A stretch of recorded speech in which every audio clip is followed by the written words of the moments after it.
Women lead with power and lead with confidence and lead with influence.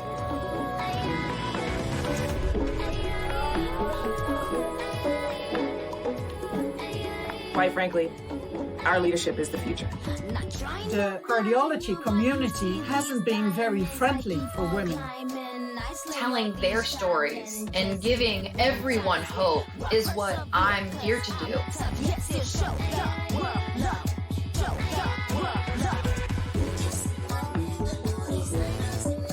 There aren't many Black gay women in the sports business world. Bow down, call me your majesty. I go zoom, zoom, zoom, zoom, zoom, zoom, zoom. Call me your majesty. Let me learn from what happened and the mistakes I made. The needs of women have been under-recognized. Women's health matters. I was the youngest person there. I started live streaming on Twitch. Ladies and gentlemen, everybody here gathered, can you believe this is the last panel of this wonderful day? I would like all of us to give it up to Rupa and her amazing team for really setting up this event. Woo! Isn't it amazing what she's been doing? And her daughter is amazing.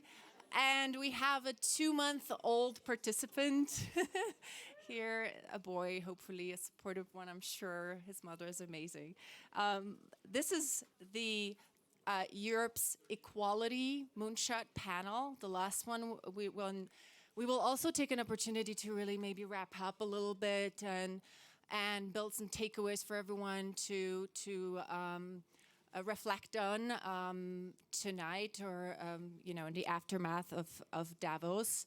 My name is Susanna Lewandowska. I'm a Polish social entrepreneur and I'm a senior executive working in the areas of social sustainability.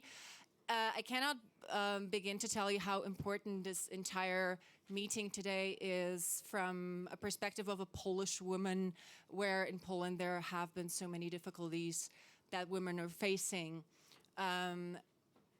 This panel is going to maybe try to map what kind of challenges and opportunities we see as far as European equality is concerned. It is a very, very broad topic because, of course, first we need to define what we mean by Europe, really, what we mean by European. And I would like to propose that for the purpose of this discussion and any other, really, Europe is not European Union. Europe is 44 states, and the recent experience and atrocities that we've been seeing in Ukraine only prove how fundamental it is to think about equality on that level.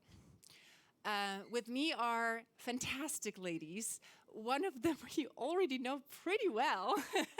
She's been, congratulations on your wonderful work. You've been really busy today, but we're so thankful. But let me introduce you.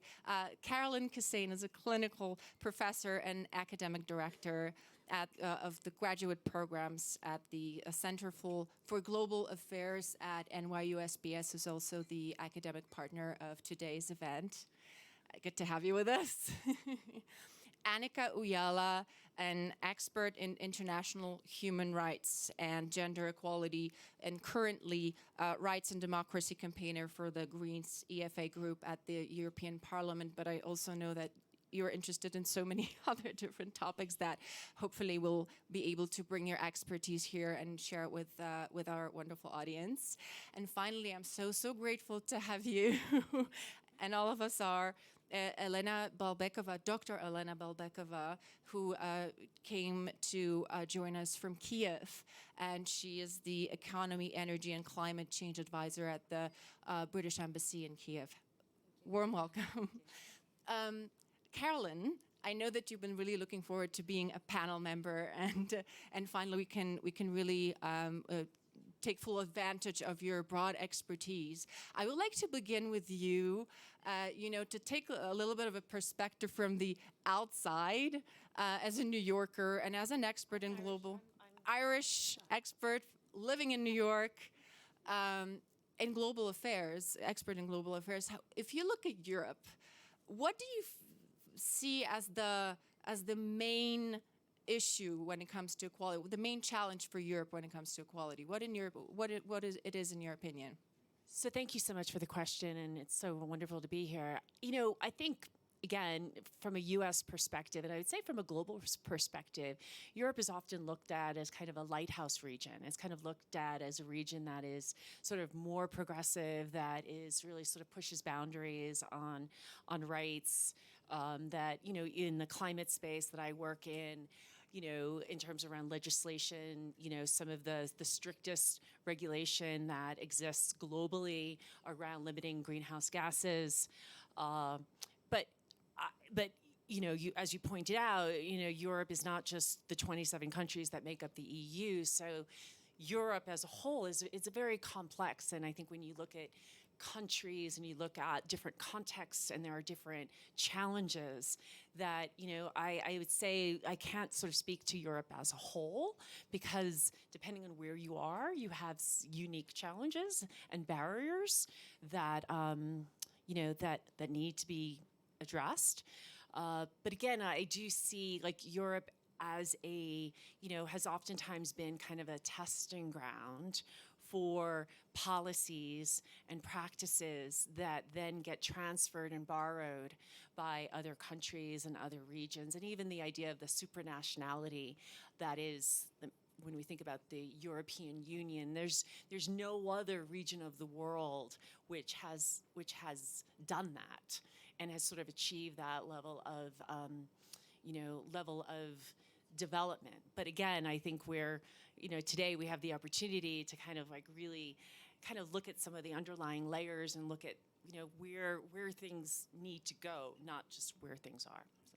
Thank you so very much for sharing your perspective. It is indeed important to really define how we're discussing certain issues, but also, you were so kind to say that Europe is, so far forward going when it comes to legislation, etc. But coming from speaking from experience, not necessarily in the climate change industry, let's say, but human rights, which also, Europe, probably next to United Nations, is the organization in terms of European Union and also Council of Europe for having signed so many treaties on human rights and women's rights, etc. But at the same time, when it comes to implementation, this is another story. And as much as Europe is interesting in terms of diversity, each different country has its different culture.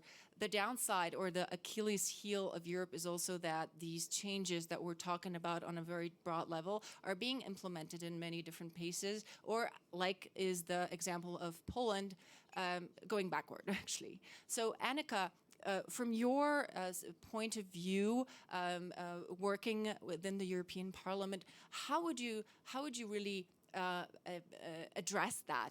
This discrepancy between policy making and really being creative about how we solve problems, but at the same time really facing difficulties in terms of really making countries comply to these changes that we're legislatively implementing.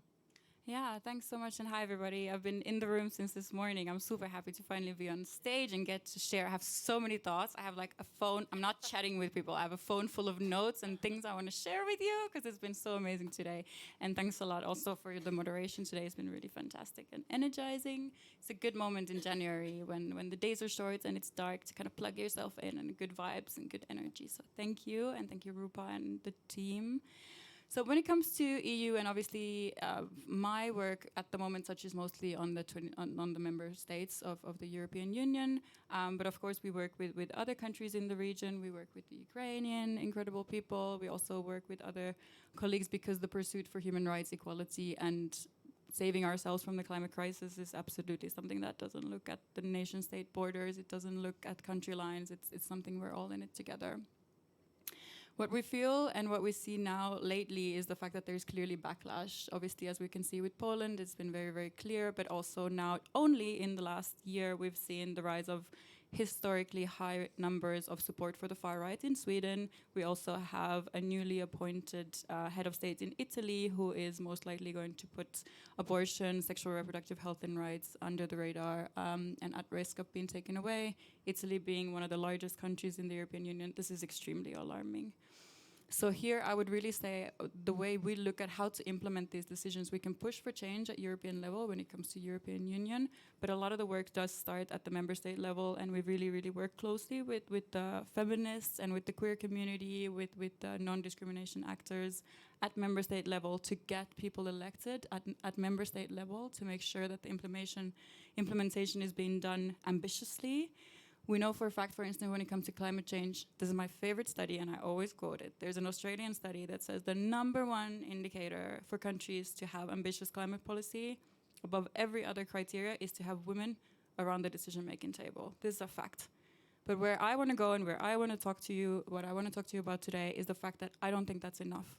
It's not enough to have women around the decision-making table. We need to have feminists around the decision-making table, intersectional feminists who take all of our issues to the core, to the heart of decision-making. They come from a place of love and ambition, and they don't accept the world that was built by men for men, and they really, really, really go beyond what was done until now, because that is clearly not enough in the situation that we're in. Thank you, Annika. I'm gonna, thank you. I'm gonna stay with you for one more question before I move to Elena here. To some of us, it may not be as clear. What is the interaction between women participating and taking decisions in terms of climate change, and how is that valuable? How is that so important that women are at the decision table, specifically when it comes to climate change? Could you give us some real life examples on how it could play out well, right? So obviously I'm surrounded by phenomenal people who are experts in climate, the climate crisis and how to move beyond the situation that we're in. So I'll also very gladly pass the mic on this topic. But in a nutshell, women and gender diverse people at large are much more affected by the impacts of the climate crisis because of the discriminatory level that we're beginning with. Societies are not equal, and the people who are already oppressed will take a larger hit. Let's say if you cannot read, if you don't have access to employment, and there's an environmental disaster, for instance, you're at more risk not to be able to rebuild your life. This is a fact. We know for a fact also that consumption is different when it comes to, for instance, mobility, which is something we discussed before. Women are much more prone to use sustainable ways of commuting. They don't use private cars. They use much more public transportation, yet our cities are built for people who drive their own cars. When you look at regions like this in Davos, which are the parts of the city that are cleared from the snow in the morning? For the cars, not for the women pushing the kids on the streets, taking them to kindergarten. This is something that we know very well. The roads and the cities that we live in are not built for women and gender diverse people. They're built for men who have the consumption of this kind of weird binary society that we're trying to move past. So that is the second part. And third, we do know that women do bring different kind of expertise in finding solutions because they work closer with communities. They have the know-how, they have the better connections in doing the care work in society, so they know what works, what will fly. And this is also proven by the UN in a lot of their findings, that climate mitigation and adaptation is better, and the results are better, and societies are more peaceful when women are there. They're not the secret sauce, they're not the secret ingredient, but they have the goddamn right to be in the room, to have that seat around that table, and once they do, the decisions are better for everyone. Yeah. Well spoken, absolutely. Thank you so much. It is really disconcerting and difficult to be, sitting in a very elegant surroundings of Davos and talk about European equality in a situation where we're facing in a 21st century a fully blown military conflict. Let's not be scared to call it a regular war that we thought we would never see in Europe again. But we do, and of course, we tend to think like, what have we really learned over the past decades? If this is something that is so easily possible to happen, women are affected, especially in Ukraine, and really they carry the weight of really sustaining society as it can be. Elena, I said it is such a privilege to have you next to our panelists. I would like to give you a little bit more space and an opportunity to really, going back to 2 panels ago, and I got inspired by, like, bring us your story. What kind of story would you like to share with us, joining us from Ukraine? Thank you. Well, thank you very much for having me in Davos, and thank you for having me at this panel. I'm really honored, and that's fantastic to be sitting next to these amazing ladies and and to speak. On the other hand, of course, I wish it was under different circumstances, and then perhaps we could speak about all the achievements that Ukraine had before the war in gender equality, in inclusion, etc. Because there were some, there was quite a progress towards gender equality, towards women's empowerment. Were quite a lot of organizations, right, women rights organizations. There was a lot of support. It was moving well, and yet, of course, not everything has been fixed, right? It's the problem that's been with us for centuries. So we were on a right path, and as Annika mentioned, in the same way as it is with the climate crisis, right? With this crisis, with this war, women and girls still appear to be the ones to take the major hit. I have all these terrible statistics, of course, and Ukraine is now going through a significant humanitarian and social crisis. Thousands of people across the country are left without property, housing, means to plan future, or ability to plan future, or even today. And the risks of social inclusion and gender equality actually falling back are increasing. And all those achievements now, they're less noticeable, unfortunately. They're less, yeah. One will have to leapfrog probably once we win, and and make much more progress than it was before. So according to the United Nations, there have been quite a few surveys. One of the most affected categories of the population in Ukraine are women. And they're facing increased all kinds of risks from the armed conflict, basic security, home, livelihoods, and full participation, inclusion in the society, right? There are quite a few consequences in terms of the economic possibilities, economic accessibility, most types of accessibility, problems with mobility, as you mentioned, right? Because none of them are owning the cars, driving the cars, so it does impact on how they can commute, on how they can save themselves, on how they can provide for the children that they're left with at homes. So quite a few issues, and the problem is that the pre-existing inequalities that were there, right, they exacerbated with the conflict. Were there less pre-existing inequalities, probably the hit would have been smaller. Yeah, that's a very, very, thank you so much for bringing that up, because this is a lesson to be learned. What should have been done by each of the European countries or globally so that such negative results and such burden that women are currently carrying and so many difficulties could have been prevented.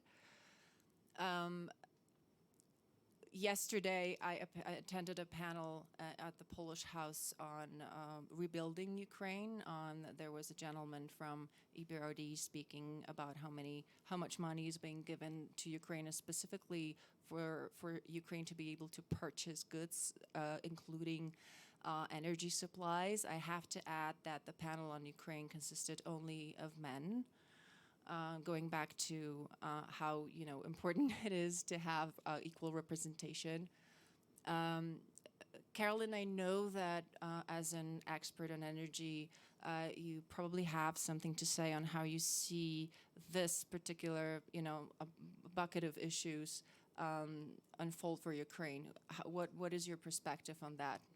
I have a lot. Yeah, I believe so. So, I think, and again, I don't want to go too deep into the weeds, but, if you look at sort of Russia's war chest in terms of the money that they have in foreign reserves, and much of that was through the sale of their oil and gas, right? So they built a huge revenues that they have gotten through the sale of fossil energies. And it's interesting because, if we go back to 2014, right, or go back to 2008, so, the actions that Russia has taken in Ukraine, this is not the first aggressive action that Russia has taken in the last decade.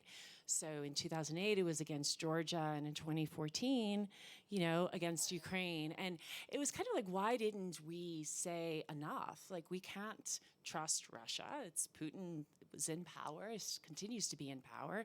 He made it very clear what his intentions were, and yet, we continue to rely on Russia. Much of Europe, was very reliant on Russia for natural gas, right? It's been quite extraordinary, though. I just do want to sort of take it back to where we are today in 2023.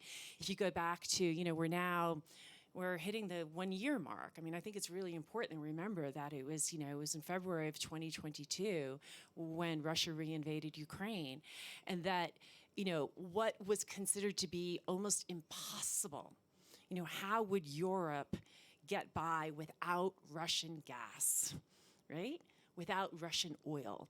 And yet we've seen in the last year, due to, really tremendous actions in many ways. There's been, examples of kind of rationing. But there's also been huge costs that many households have had to take on as a result of paying higher energy prices.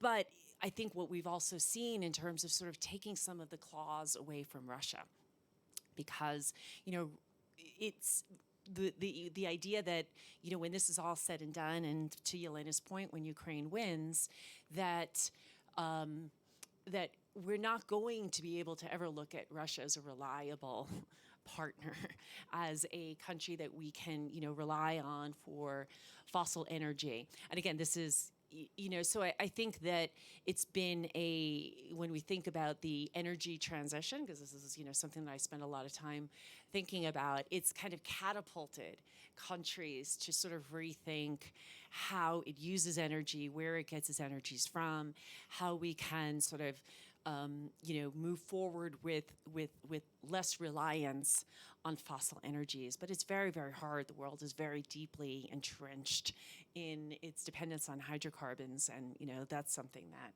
I think needs to be remembered. But I do think it's been the last year has, the resilience of the Ukrainian people has been extraordinary. And I just also want to point out, because I think this is something that doesn't get enough attention, when we think about, Russia's war against Ukraine, it's a war against also its critical infrastructure. It's really been targeting electricity grids, it's been targeting hospitals, it's been targeting, human security infrastructure, which is going to be really, really important when we think about, reconstruction and rebuilding, that we, go in a very thoughtful way as we rebuild and as we, go back. So, thank you so much. I think 2 days ago, Yulia Sviridenko, who's Ukrainian deputy prime minister, announced that Ukraine's GDP dropped by 30% within the past 12 months. And that every 9 in 10 people are unemployed. In a European context, of course, we are now struggling in terms of economic issues relating to the COVID-19 aftermath. I think both in Ukraine and in Europe, as well as globally, as a result of economic difficulties following COVID, more women than men have lost their jobs, and there's this increasing inequality in a job market. At the same time, this means that, of course, women will have a lessened opportunity to really participate in creating the future. I would like to, Annika, go back to you to really a little bit comment on that in terms of what can be done today so that we can mitigate this great setback. I'm going to take a step further and say something that might be a bit controversial, but please bear with me. We also cannot just address as if the model, the economic model that we're operating in now was built for us. It was not. It was built on exploitation, on the exclusion of persons of color, of women, of gender diverse people, of persons with disabilities. And it was served and built to cater for a specific group of individuals. We need to acknowledge that, and we need to stop thinking that we can also talk about women's empowerment if it's rooted in the exploitation of our communities. I know that's not necessarily a great thing and not necessarily the quick fix you were hoping for. I felt like it's still been the elephant in the room today, where we talk about this almost like this faux feminism of empowerment and having a seat at the table when we actually should be dreaming of a whole new world. And we should be thinking about how we can actually be brave enough to challenge this world that was built on fossil fuels, which is literally cause and effect that will impact billions of people in this lifetime. We cannot celebrate, I cannot celebrate the achievements made by a fossil fuel company to have more women around the decision-making table if that company is deliberately contributing to millions of women having to flee, girls having to have their sexual reproductive health and rights denied, and LGBTIQ persons being oppressed because they are the first ones to get hit by the impact of the climate crisis. So I'm really calling on this conversation also to take a new direction, which is to say it's time to be brave. It's time to dream of something new, something better. It's time to take care of the people who are in those organizations and in those corporations. Yes, I'm not putting this on individual people working there. I'm talking about a larger systemic change and the bravery that we need to show now to show up as truly feminist leaders, because it is not empowerment if we're sending 80% of the people who are going to be first hit and the most at risk to have to flee their home countries when the climate crisis is going to be here. That is not empowerment. That is exploitation, and that is not the equality moonshot that we dream of. Thank you so much for that. We have about around 7 minutes. I'm well guarded by the gentleman in our back here. I would like to, before giving the opportunity to the audience to ask questions, you know, discussions are held, and rightly so, about the potential, future Marshall Plan for Ukraine to rebuild Ukraine, and hopefully this will be the most modern country with the best green infrastructure you will ever see. But what can we do now? I know that the British Embassy is also implementing projects that are trying to address some key issues in terms of women's problems that they're facing in Ukraine. Could you talk to us a little bit about what all of us can do and what is already being done, and if it's enough? Right, thank you. If I may, first I'd like to address the point that Annika made about the bravery and actually pay the tribute to Ukrainian women who are in the army, who are in combat now. There's 60,000 of them, and that's one of the largest numbers amongst the NATO country members. So that's amazing. And they're doing an absolutely amazing job, and I'm really paying tribute to each and every one of them. And that's a great demonstration of bravery that my people have. And so bravery is there. Although before 2016, the women couldn't be officially employed in Ukraine in combat positions, and since 2016, they can be snipers, they can have these positions that only men used to have before. So there are changes, and through these changes, the women can demonstrate more of their bravery, and yet there's still a lot to be done. Yeah, a little bit on what you've asked about the support that's being granted. The UK is really committed in all in all areas to supporting Ukraine, and they are supporting Ukrainian women and girls and all kinds of programs related to that for quite some time. Not only, of course, during the wartime, but obviously now the focus has shifted a little bit. One of the major projects is being done with United Nations Population Fund. It's quite huge, and have some statistics at my fingertips because that's really amazing, and that really has an impact. And obviously more has to be done and can be done, and yet what is being done is already having this positive impact. There is survivor relief centers that have been implemented, which is a unique model of support services for those affected by the war, those who experienced war-related sexual violence. More than 6,500 services have been provided since the full-scale invasion. There are 9 women and girl-friendly spaces that have been opened in different cities of Ukraine. They're called Vilna, free in English, with focus on care on women and girls. Yes, their physical and psychological recovery. Near 1,000 specialized service providers strengthen their capacity to systematically respond to domestic violence, because unfortunately in the current situation the women are the first ones who are actually facing this domestic violence, not talking about other forms of gender-based violence. Altogether, more than 58,000 people received support thanks to work of the different services launched under the United Nations Population Fund program. There is also a series of career hubs, 7 of them called Vona, she in English, that they're online and offline hubs that are helping women in the current situation, right, still to build a life free of violence and find a job and open a business. So through all these services, centers, online, offline hubs, we're trying to support, we're trying to help, we're trying to address those problems that women, due to pre-existing inequality issues, due to the current war situation, are facing. Thank you so much. We're running out of time because there's a party after this. I think we have room for 1 or 2 questions. If there's anyone willing to comment or contribute, I will serve as the talk show host here. You gave a very good example.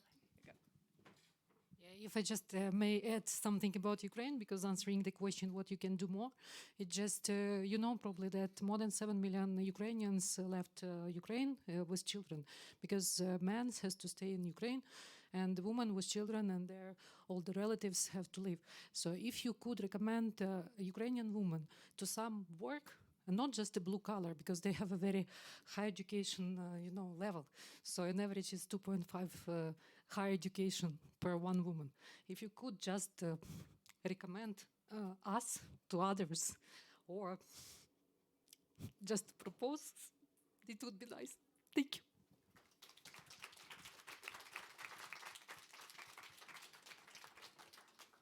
Thank you. Anyone willing to comment, contribute? Well, I'm happy to comment. You know, there's sometimes, or probably Ukrainians may feel that there is a certain attitude to us, to them as refugees, but we're never, right, will be, and we never were refugees in a classic sense.